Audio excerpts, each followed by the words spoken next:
In yesterday's reading from 2 Corinthians, we saw Paul make a sudden turn toward the very practical matter of urging the Corinthians to give generously to a fundraising appeal for the church in Jerusalem, whose members were experiencing severe financial distress, apparently for their faith in Jesus Christ.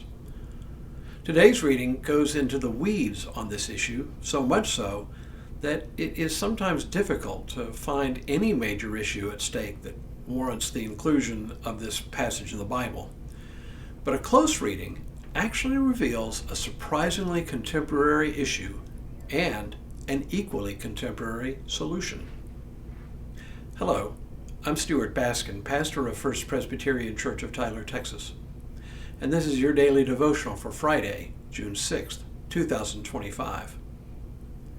I believe I have mentioned before that when I was in graduate school, I had a part-time job working on a publication called the World Christian Encyclopedia. Its editor-in-chief was a man named David Barrett, an acknowledged expert in the metrics of religions worldwide. He was often quoted by the likes of the New York Times, Time Magazine, and other publications when reporters needed some hard data on the numbers of religious adherents of any flavor. One of Dr. Barrett's areas of research was something he called ecclesiastical theft. I'll never forget sitting in his small office one afternoon as he told me some of his findings. The thing that stood out for me, and I've said before, was his finding that theft happens inside the church at exactly the same rate as it occurs anywhere else and in any other kind of organization, religious or otherwise. Dr. Barrett's research on ecclesiastical theft impressed upon me the importance of having robust financial controls on money that flows to and through the church. Notice, for example, that on Sunday mornings, you'll always see at least 2 ushers take the offering plates out of the sanctuary and into the counting room. And if you pay close attention, you'll also see 2 other members of the church, officers, quietly leave the sanctuary after the offering. They also go to the counting room, receive the offering plate from the ushers, and then together count the cash, the number, but not the dollar amount, of checks, and the number of offering envelopes. They report their count on a form, and both of them sign it. Then they put it into a safe. On Monday morning, 2 staff, not 1, 2 staff members go to the counting room, open the safe together, and bring the money to the office, where the money is counted, again with 2 people present, both of whom sign one another's counting form.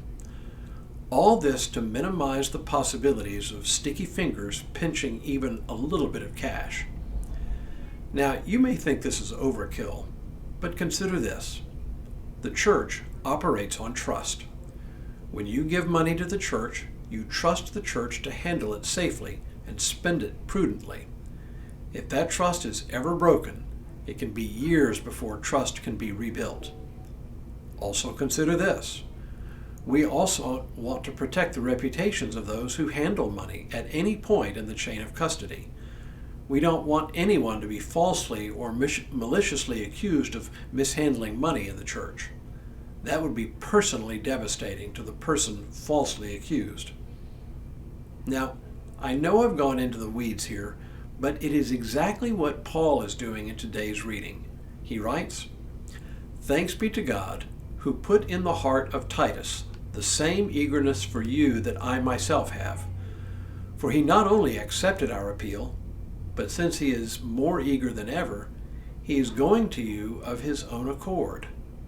With him, we are sending the brother who is famous among all the churches for his proclaiming the good news. And not only that, but he has also been appointed by the churches to travel with us while we are administering the generous undertaking for the glory of the Lord himself, and to show our goodwill. We intend that no one should blame us about this generous gift that we are administering, for we intend to do what is right, not only in the Lord's sight, but also in the sight of others. And with them we are sending our brother whom we have often tested and found eager in many matters, but who is now more eager than ever because of his great confidence in you. As for Titus, he is my partner and co-worker in your service. As for our brothers, they are messengers of the churches, the glory of Christ. Therefore, openly before the churches, show them the proof of your love and of our reason for boasting about you. Notice what Paul has done here. He's told them in advance he is sending 3 people, including Titus, to come and collect the money they have saved up for the offering for the church in Jerusalem. Paul knew even then that ecclesiastical theft happened. Unscrupulous people even then came through the various churches with scams to part unsuspecting church members from their money. And he also knew that people like Titus, who were given money from the church's offerings, were susceptible to false charges of theft. Paul is careful, therefore, to make sure that the money designated for the offering for the Jerusalem church was kept safe and that the people designated to carry it were protected from spurious charges. Turns out, Paul knew almost 2,000 years ago a lesson the church is still learning the hard way. When it comes to money, it is simply not enough to trust people in the church. It is important to put systems in place to protect money and reputations.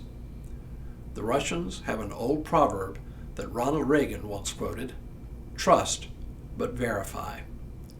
That's as good a summary of the matter as any. Tomorrow, Paul returns to the crux of the matter in the offering for the church in Jerusalem.